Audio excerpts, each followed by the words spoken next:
Basita na eh, dun. Ito ate.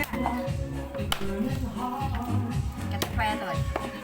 Ang upupusado na makita dahil ang tura manay pang kaganda ko daw.